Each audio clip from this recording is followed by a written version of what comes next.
né? O que você está fazendo quando você injeta uma tensão na frente do IF?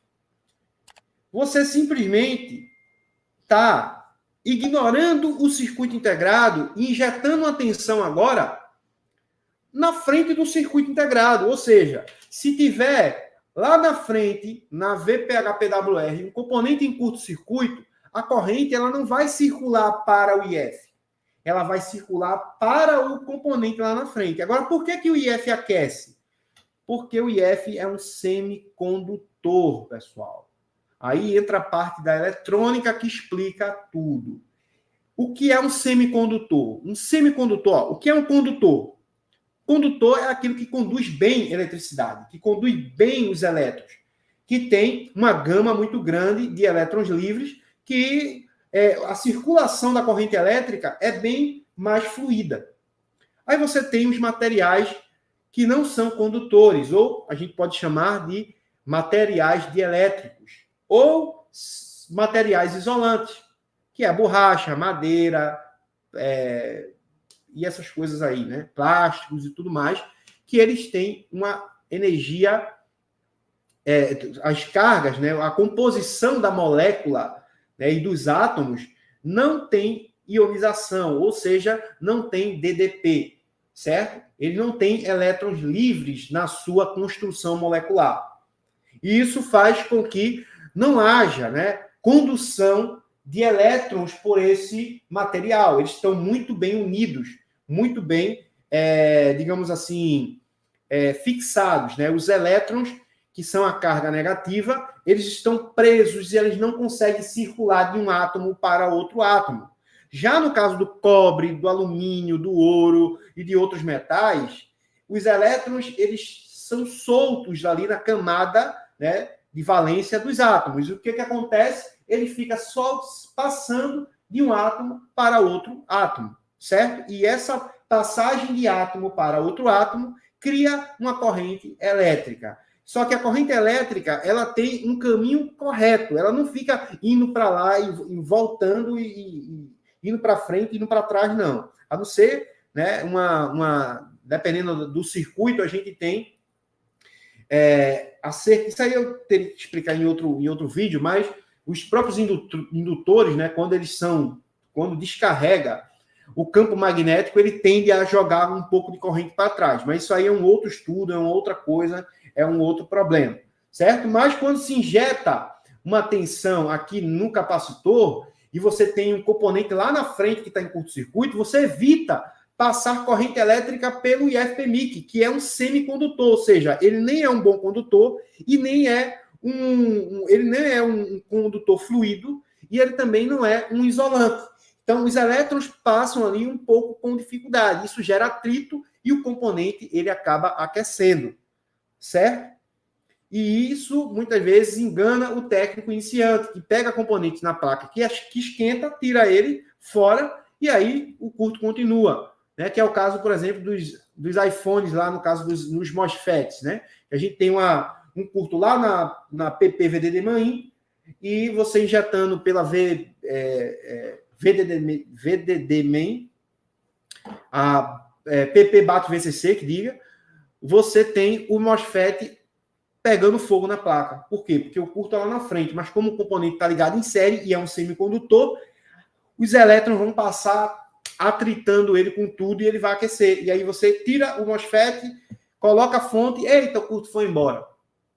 Quando coloca o MOSFET de novo, o curto volta. Por quê? O curto não é no MOSFET, o curto é lá na frente. Beleza, galera? Então, a gente precisa entender um pouco das regras, né, da eletrônica básica. Isso tudo que eu estou falando para vocês aqui, pessoal, não é eletrônica avançada, não. Isso é eletrônica básica. Certo? Isso é eletrônica básica. Elétrons, átomos, sentido da corrente, tudo isso é eletrônica básica. Então, quando eu injeto tensão nesse capacitor, se esse capacitor aqui, ó, estiver em curto, ele vai circular aqui, ó, do GND para o capacitor, certo? Ele vai procurar o local mais curto da circulação da corrente elétrica, certo? Então, ele não vai voltar para o IF. Agora, se o IF está em curto-circuito ou com fuga de corrente, Então, a tendência é a corrente circular para trás e simplesmente fazendo esse sentido aqui, certo? Então, ela vai circular do lado do IF, que ele vai procurar o lado mais curto. Beleza? Entendido isso, galera? Vamos voltar aqui para o esquema elétrico novamente. Então, identificar os componentes, certo? Entender de simbologias. Como assim, gêmeos? Se você vê esse componente aqui, você sabe que componente é? Você sabe o que significa um D no esquema elétrico? Esse 5.000 aqui é o código desse componente. E a letra D é a representação, né, da sigla do componente. Então, D significa diodo. Então, eu tenho um diodo 5.000.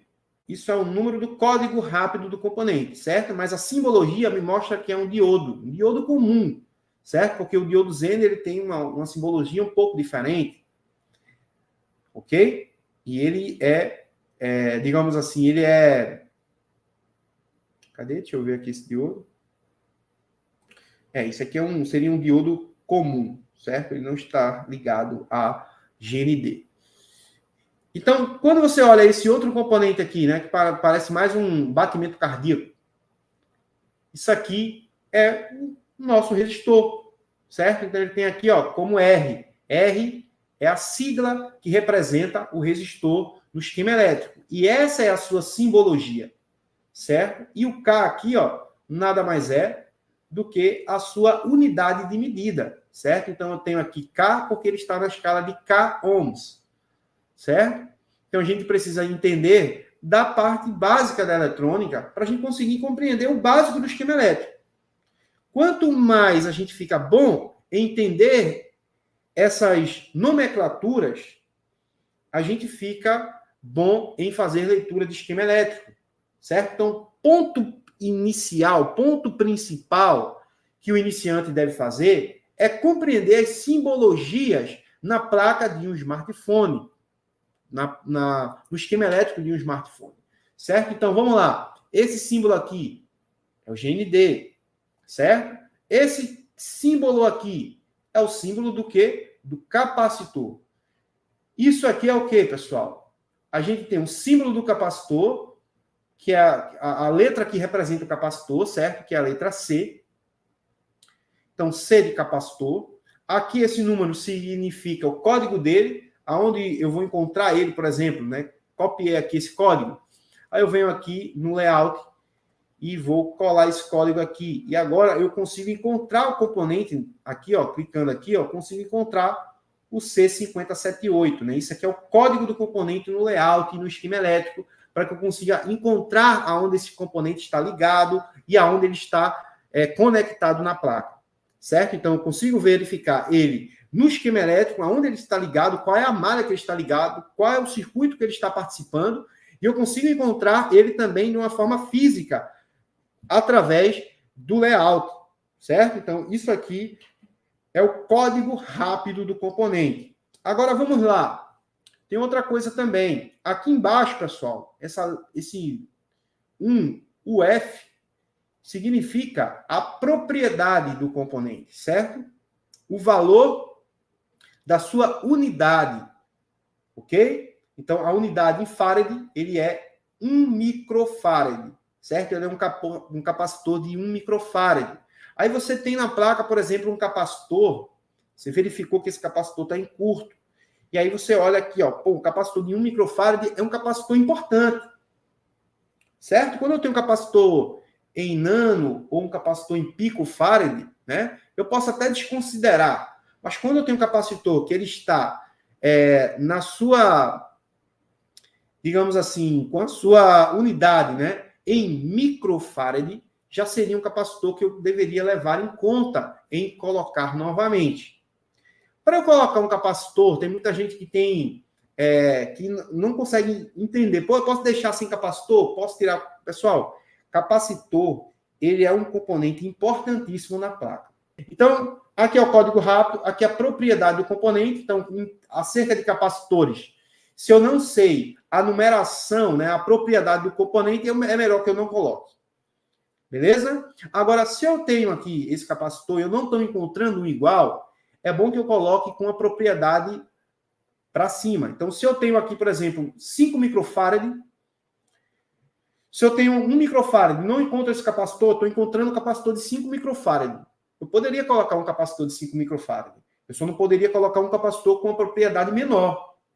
Certo? E também não posso botar um com uma propriedade muito alta. Beleza? Então eu tenho que ter cuidado em relação a esses pontos. Não pode ser muito alto, também não pode ser para baixo. Tem que ser um valor ali aproximado. Aqui embaixo, a gente tem uma outra propriedade, que é 10V. Esse 10V, pessoal, significa 10 volts. E esse 10 volts é nada mais, nada menos do que a tensão de trabalho desse componente. Importante vocês entenderem que, dependendo da tensão de trabalho, quanto maior é a tensão de trabalho, maior vai ser o componente. Por quê? Porque, pessoal, quanto maior for, claro que existem algumas regras aqui. Quanto maior é a capacitância em microfarad, né, ou em farad, o volts aqui, ó, essa tensão aqui de trabalho, é simplesmente vai impactar no tamanho do capacitor. Quanto maior é a tensão de trabalho do capacitor, maior ele vai ficar. Certo? Por quê? Porque ele aguenta até 10 volts sem danificar. Se passar uma tensão aqui de 10 volts nessa malha, esse capacitor ele tem, digamos assim, estrutura para segurar esses 10 volts. Quanto maior a tensão aplicada no capacitor, né, vamos supor que está aqui a linha, está chegando aqui 5 volts. Digamos que isso aqui que vocês estão vendo, né, essa simbologia do capacitor, é basicamente como é a estrutura do capacitor interna. Então, o capacitor ele é separado internamente por duas placas, né, pelos seus dielétricos. São duas placas, a gente chama dielétrico, né? Quanto mais próximo essas placas forem uma das outras, a tensão de trabalho vai ser menor. Quanto mais separada for, a tensão de trabalho vai ser maior. Isso justamente para não gerar um curto-circuito. Para a tensão aqui, que chegar aqui, não acabar, né, de alguma forma aí danificando e alcançando esse outro lado e acontecer um curto-circuito no capacitor. Beleza? Então, a tensão de trabalho, se você pegar um capacitor aqui que está a 50 volts, você vai ver que o capacitor ele é maior. E o que é esse número aqui embaixo? Esse númerozinho aqui embaixo, aqui, ó. O que é esse número aqui?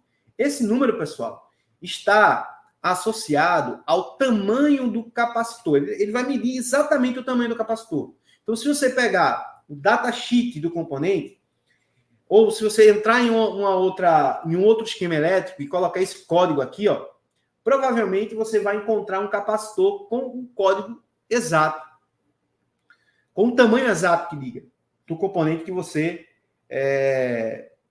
está analisando. Beleza? Então, você tem que estar verificando isso aí.